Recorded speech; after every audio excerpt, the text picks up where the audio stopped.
বিগত সময়ে ছাত্রলীগের মধ্য থেকে গুপ্ত রাজনীতি করেছিল এবং আমরা ইতিমধ্যে অনেকগুলো প্রমাণ হাতে পেয়েছি, যেগুলোতে স্পষ্টভাবে প্রতীয়মান হয় যে তারা ছাত্রলীগের মধ্য থেকে এই গেস্ট রুম গণরুমের মাধ্যমে শিক্ষার্থী নির্যাতনের সাথে সরাসরি জড়িত ছিল। সেই সংগঠনটি হচ্ছে ছাত্র শিবির।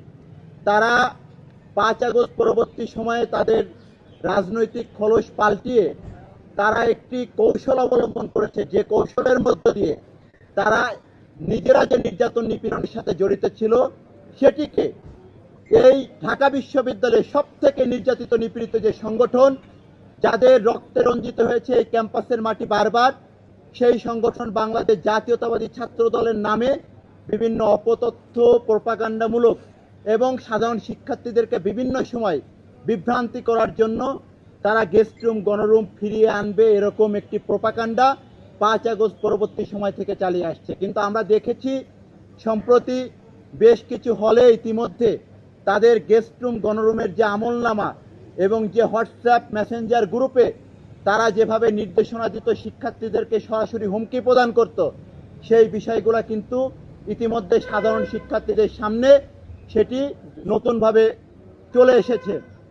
আমরা মাননীয় ভিসি স্যারকে বলেছি এই বিষয়ে একটি অতি দ্রুত স্বাধীন তদন্ত কমিশন গঠন করে তাদের বিরুদ্ধে শাস্তিমূলক ব্যবস্থা গ্রহণ করতে হবে। একই সাথে আমরা আরেকটি গুরুত্বপূর্ণ দাবি জানিয়েছি, সেটি হচ্ছে জানেন যে ঢাকা বিশ্ববিদ্যালয় পুরোপুরি একটি আবাসিক বিশ্ববিদ্যালয় নয়।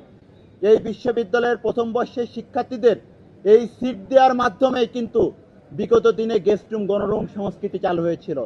এই জন্য আমরা বিশ্ববিদ্যালয় প্রশাসনকে আহ্বান জানিয়েছি প্রথম বর্ষের শিক্ষার্থীদেরকে অগ্রাধিকার ভিত্তিতে সিট প্রদান করতে হবে এবং যাদেরকে বিশ্ববিদ্যালয় প্রশাসন, যেহেতু আমাদের বিশ্ববিদ্যালয়টি পুরোপুরি আবাসিক না, যাদেরকে সিট প্রদান করতে পারবে না তাদেরকে অবশ্যই সেই সকল শিক্ষার্থীদেরকে প্রথম বর্ষের শিক্ষার্থীদেরকে আবাসন ভিত্তিক ব্যবস্থা করতে হবে। আমরা বিশ্ববিদ্যালয়ের যে সকল শিক্ষার্থীদেরকে প্রশাসন সিট প্রদান করতে পারবে না তাদেরকে অবশ্যই আবাসন বৃত্তি দেওয়ার ব্যবস্থা করতে হবে।